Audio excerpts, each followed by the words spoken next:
আদালতের নির্দেশ মেনে কালীপুজো আর দীপাবলিতে বাজি পোড়ানো নিয়ে নির্দেশিকা জারি করল কলকাতা পুলিশ। আগামী 20 অক্টোবর রয়েছে কালীপুজো।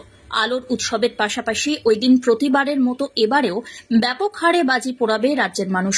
কিন্তু এবার বাজি পোড়ানোর ক্ষেত্রে অত্যন্ত কঠোর কিছু নির্দেশ দেওয়া হয়েছে পুলিশের জারি করা সেই বিশেষ বিজ্ঞপ্তিতে।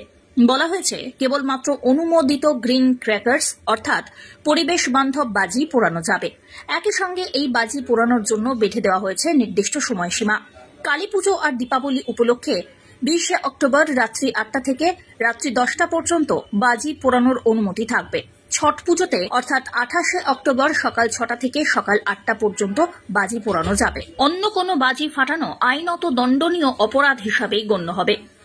বাজি পোড়ানো নিয়ে সুপ্রিম কোর্ট আর কলকাতা হাইকোর্টের নির্দেশের পর এই আদেশ জারি করল কলকাতা পুলিশ। পশ্চিমবঙ্গ দূষণ নিয়ন্ত্রণ পর্ষদের বিজ্ঞপ্তিতে স্পষ্ট বলা হয়েছে সবুজ বাজি কেবল অনুমোদিত। কলকাতা পুলিশের নগরপাল জানান, নির্দেশ ভঙ্গ করলে আইনি ব্যবস্থা নেওয়া হবে। শহরের প্রত্যেকটি থানাকে সতর্ক থাকতে বলা হয়েছে। কলকাতা পুলিশের গেজেট, সংবাদ মাধ্যম এবং বিভিন্ন থানার নোটিশ বোর্ডে বিজ্ঞপ্তি প্রকাশিত হয়েছে।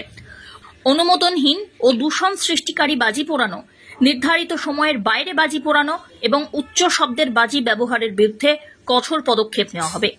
প্রশাসনের আর্জি, আনন্দ উদযাপন যাতে পরিবেশের ভারসাম্যকে নষ্ট না করে, তাই সবাইকেই দায়িত্বশীল হতে হবে। অন্যথায় পুলিশ আর প্রশাসন সেই সব ব্যক্তিদের বিরুদ্ধে কঠোর ব্যবস্থা নিতে বাধ্য থাকবে। Bureau report.